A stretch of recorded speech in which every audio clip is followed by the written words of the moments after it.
Quand on analyse la qualité et la sécurité d'une prise en charge, on peut s'intéresser soit aux pratiques professionnelles et on utilise alors des indicateurs dits de processus, ou s'intéresser aux résultats donc des soins pour le patient.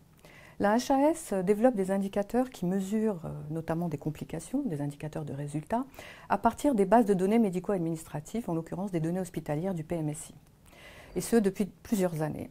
Elle utilise pour cela une méthode robuste qui est publiée et qui est conçue pour l'amélioration du résultat, mais bien sûr, et l'amélioration aussi des pratiques qui sont en lien avec ce résultat.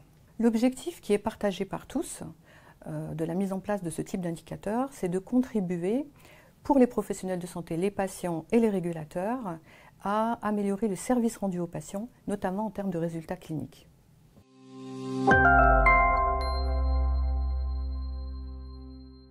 Les infections du site opératoire sont un type de complication majeure en chirurgie orthopédique. Elles altèrent la qualité de vie du patient, mais menacent même son pronostic vital. Donc pour les établissements et les professionnels de santé concernés, disposer d'une mesure fiable de ce type de complications est utile, et notamment pour les établissements qui auraient des résultats moins bons que prévus compte tenu de la population qu'ils prennent en charge.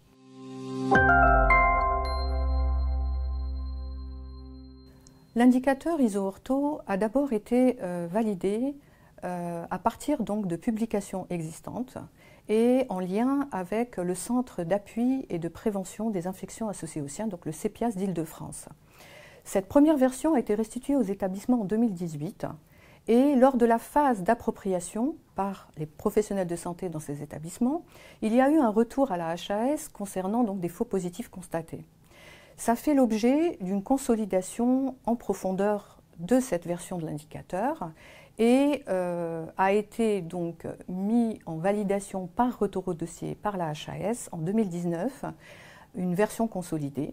250 établissements ont participé à cette validation et ont analysé 725 dossiers de patients avec ISO détectés dans les 3 mois après leur pose de prothèse. 90% de ces ISO sont confirmés dans le dossier.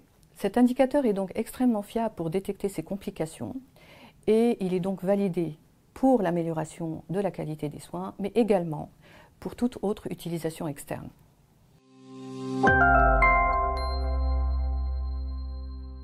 726 établissements de santé ont été analysés, ainsi que 147 000 séjours de pose de prothèse de hanche ou de genou. 62% des établissements ont au moins une ISO détectée.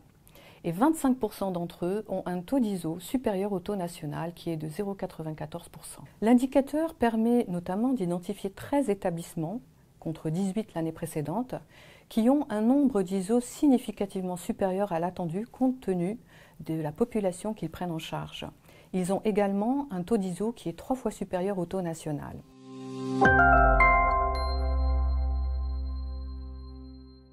On peut proposer 3 pistes d'amélioration qui sont complémentaires.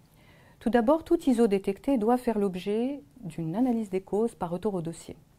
D'autre part, l'accès au programme de récupération accélérée après une chirurgie, le programme RAC, qui est recommandé pour ces patients, doit également augmenter. Et enfin, une 3e piste, c'est améliorer la qualité de la lettre de liaison à la sortie, qui doit être bien entendu remise au patient à sa sortie et qui doit notamment préciser les informations sur l'antibioprophylaxie et le risque infectieux, notamment d'ISO, mais également tout signe qui doit motiver un recours aux urgences.